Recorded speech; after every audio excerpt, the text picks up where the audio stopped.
courtroom. Today we are going to be discussing the 3 types of branches of our government.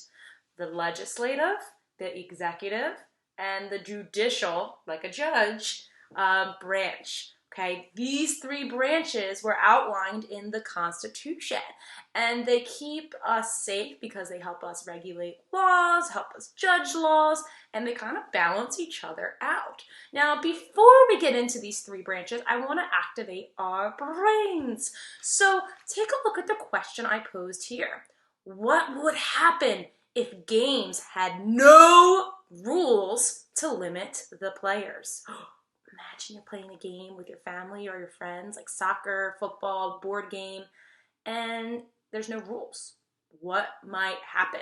So I want you to stop and jot on page 87 at the top. So pause the video and write down what would happen if there's no rules in games. Go. Order, welcome back. Now you could have written that it might be chaotic, right? Or chaos.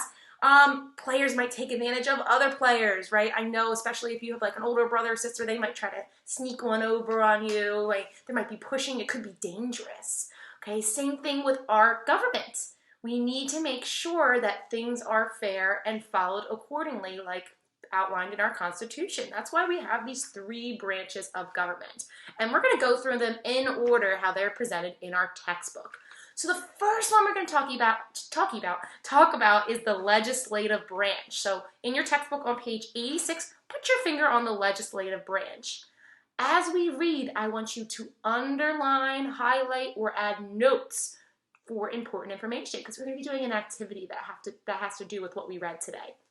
We're outlined in bullet points here. So for legislative, they make laws. So what I want you to do is underline make laws, or you can even write L-A-W next to it, just so you kind of associate the word with legislative. Okay, you can even draw a picture of a bill if that helps you remember too. So this branch called Congress, notice I underlined that part, has 2 parts. The House of Representatives, also known as the House for short, the little nickname, and all the other is the Senate. Okay, so underline House of Reps and Senate. Now they work together to create and pass laws. Okay, so now you might be wondering yourself right now, how do they get to be in that position? Remember, we the people vote them there. Okay, we choose who our leaders are from voting, and they are the ones who then create the laws. That's why voting is so important. Now, each state, no matter what state you're in, has 2 representatives.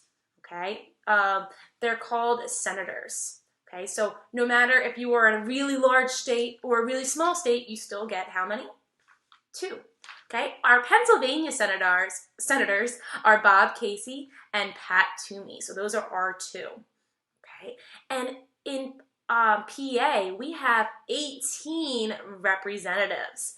Now, this is determined by the population size. So, for example, Alaska doesn't have that large of a population. Okay, not that many people live there. So they only have 1 representative. Whereas California, which has a huge population of people, has 50. Okay, so PA only has 18 compared to those.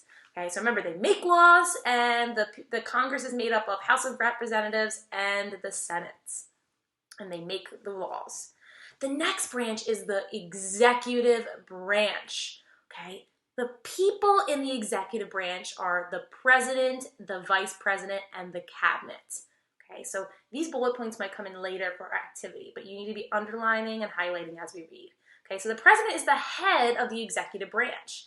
Okay, they're in charge of carrying out the laws that are written in Congress. So they're the ones that are making sure the laws are being followed and carrying them out.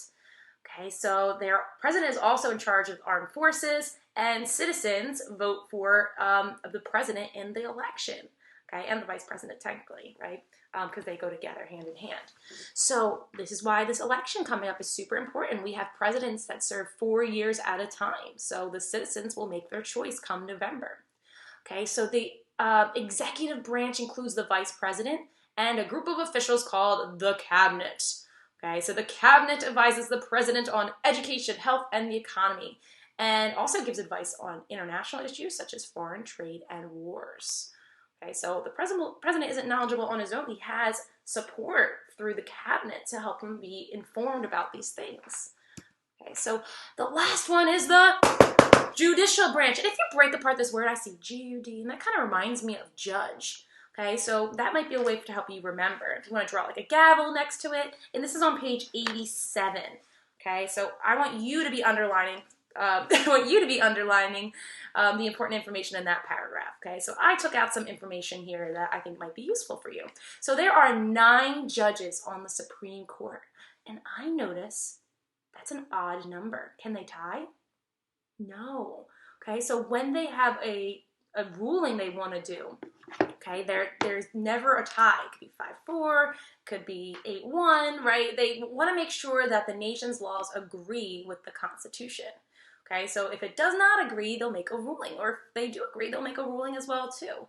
Now, what's important about these judges, they're not elected. We didn't choose them, but we chose the president, and the president chooses the judges. Then the Senate approves of the judges, or of the president's choice. So right now, sadly, with the death of Ruth Bader Ginsburg, they have an empty vacancy, and there is an appointment of someone that might be on the Supreme Court. And right now, it's the president has nominated someone, and the Senate is looking to approve it or deny it. We'll find out.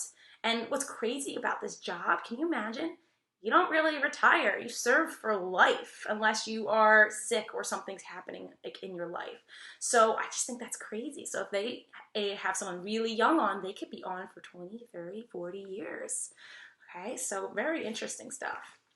Okay, and this is just a chart that I thought was interesting. So remember, the Constitution provided separation of powers: legislative, executive, judicial. Okay, and here's a helpful slide that you might want to pause it on when you do your activity because it might be helpful. So today you're going to be using your textbook, and you are going to be moving these pieces over to the correct branch. So in my head right now I'm thinking, oh, I just went over the Supreme Court. What branch does the Supreme Court go under? Remember, the Supreme Court has judges, 9 of them. Does it go in the executive or the judicial? Yeah, so you're going to move yours over to here. And then when you're done, you're going to be submitting it to your teacher to review. Remember, boys and girls, the answers are in your textbook, but also in this lesson. Okay, so it's super important that we know which part of our governments go into which branches to see how it all works. And also, if you look on page 87, you can actually see a map of how all these buildings are actually really close to each other. Remember, they balance each other out to keep it fair. All right, so boys and girls, our case is dismissed. You know what to do. And tomorrow, Judge Moran will be back. We'll be talking about some famous Supreme Court cases. Ooh, get excited. All right, have a wonderful day, U.S. citizens.